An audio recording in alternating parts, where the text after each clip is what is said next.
علی بھی عورت کے پردے کا کیا مسئلہ ہے؟ آواز کا پردہ ہے کہ نہیں ہے؟ چہرے کا پردہ ہے کہ نہیں ہے؟ ہاتھوں کا پردہ ہے کہ نہیں؟ قرآن کا اسلوب تو آپ کو بتا رہا ہے. امہات المومنین کو کہا گیا ہے کہ آپ نے سورۃ الاحزاب سورہ نور پڑھ کے دیکھیں, آپ نے اس طریقے سے لچھے دار انداز میں گفتگو بھی نہیں کرنی. پردے میں بھی جو لوگ عورتوں کے اس طرح کے پردے کے قائل نہیں, وہ امہات المومنین کے پردے کے قائل ہیں.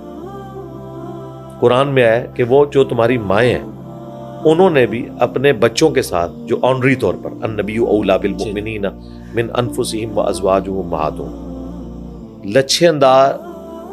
لچھے والے انداز کے اندر, لچھے دار انداز میں گفتگو نہیں کرنی, کہیں کسی کے دل کا روگ کوئی ایکٹیویٹی پرفارم نہ کرے. کس کے ساتھ؟ ماں کے ساتھ, جو آنری طور پر ماں ہے. تو باقی تو پھر شاہی کوئی نہیں نا. یعنی عورت کی گفتگو اس طرح کی نہیں ہونی چاہیے. اس سے آپ کو عورت کے آواز کے پردے کا پتہ چل گیا.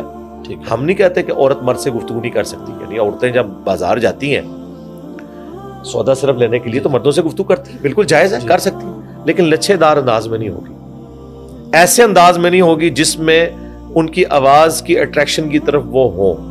لیکن یہاں دیکھنے کو یہی آیا ہے کہ عورتیں اپنے خامنوں, اپنی نندوں, ساسوں کی شکایتیں دکانداروں کو جا کے کر رہی ہوتی ہیں, اور دکاندار بھی بیچارے ایک ایک گھنٹہ بیٹھ کے ان کی گپیں سنتے ہیں, حالانکہ انہیں کوئی غرض نہیں ہوتا, اور پھر اسی سے معاملات آگے چلنا شروع ہوتے ہیں. گفتگو کریں لیکن یہ والا معاملہ ہو. باقی عورتوں کا کوئی کام نہیں ہے کہ مردوں کو کوئی درس و تدریس کرے,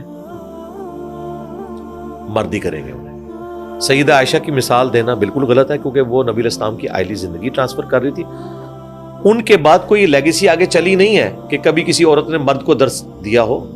مرد ہی درس دیتے تھے مردوں کو, اور وہ اپنی عورتوں کو سکھاتے تھے. ٹھیک ہے. تو عورت کو اللہ تعالیٰ نے آنر دی. عورت کا مطلب ہی عربی میں پردے کی چیز ہے. ستر عورت کہتے ہیں آپ اپنے ستر کو, اچھا, چھپانے کی چیز. رہا چہرے کا پردہ, قرآن کے مزاج میں, قرآن میں ہے کہ عورت کے زیور کی چھنکار بھی باہر نہ سنائی دے زینت کے طور پہ. اس سے آپ کو اللہ کا مزاج تو پتہ چل گیا. جو خدا عورت کے زیور کی چھنکار کو باہر مرد کو اٹریکٹ کرنے کے پوائنٹ آف ویو سے ایک زہر قاتل سمجھتا ہے, وہ زینت کی سب سے بڑی چیز چہرے کو کھولنے کی اجازت کیسے دے گا؟ جتنی احادیث اس حوالے سے پیش کرتے ہیں زیادہ تر کیٹاسٹرافک کنڈیشن کی ہے, میدان جنگ کی, یا آیت پردہ نازل ہونے سے پہلے کی. اما عائشہ سلام اللہ علیہا کی جو افک والی حدیث ہے, جو آپ کے اوپر منافقین نے تہمت لگائی تھی برائی کی, اس میں الفاظ ہیں کہ نبی علیہ السلام نے ایک صحابی کی ڈیوٹی لگائی ہوتی تھی کہ جب وہ قافلہ آگے موو کرتا تھا تو وہ پیچھے چھوٹ جانے والے سامان کو ریٹریو کرتے تھے کہ کوئی بھول نہ جائے. اور اسی چکر میں وہ آئے تھے. اما عائشہ کا ہار گم گیا, اور چونکہ ہودج میں بیٹھے ہوئے پتہ نہیں چلتا تھا, وہ آگے چل پڑے. اما عائشہ وہیں پہ بیٹھ گئیں, اور وہ کہتی ہیں میں نے اپنے اوپر یوں پردہ کر لیا اور مجھے اونگ آ گئی. اسی دوران میرے چہرے سے پردہ ہٹ گیا, اور اس صحابی نے جب وہ سامان کی تلاش میں آئے تو دیکھا میں بیٹھی ہوئی ہوں, تو انہوں نے بلند آواز سے پڑھا انا للہ و انا الیہ راجعون. اچھا, کہتی ہے میں نے فوراً اپنا چہرہ ڈھانپ لیا. اما عائشہ کے الفاظ ہیں انہوں نے مجھے پہچان لیا کیونکہ آیت پردہ نازل ہونے سے پہلے انہوں نے مجھے دیکھ رکھا تھا. لہٰذا بخاری مسلم کی حدیث یہ بتا رہی ہے کہ اما عائشہ آیت پردہ کے بعد پردہ کرتی تھی, حالانکہ وہ ماں ہے. پوائنٹ ٹو بی نوٹڈ, ماں ہو کر جن کے ساتھ نکاح ہمیشہ کے لیے بین کر دیا ہے. قرآن میں سورۃ الاحزاب میں ہے کہ اللہ کے نزدیک بہت بڑا جرم ہے کہ نبی کی وفات کے بعد ان کی بیویوں سے کوئی شادی کی کوشش کرے. یہ امت کی مائیں. اچھا, اور پھر دیکھیں اس مرد کو اللہ نے کیا آنر دی. اسی مرد کے ساتھ منافقین نے یہ برائی والا معاملہ جوڑا تھا, اور اللہ تعالیٰ نے اسے جوانی میں موت دی. اس کی شادی بھی نہیں ہوئی, وہ کمارا گیا دنیا سے. اور اما عائشہ اس چیز کا ذکر کرتی تھی کہ جس مرد کے ساتھ انہوں نے مجھے جوڑنے کی کوشش کی, اللہ نے اسے کسی عورت کے ساتھ بھی نہیں جوڑنے دیا, وہ کنواری حالت میں دنیا سے گیا. یہ بخاری مسلم میں موجود ہے.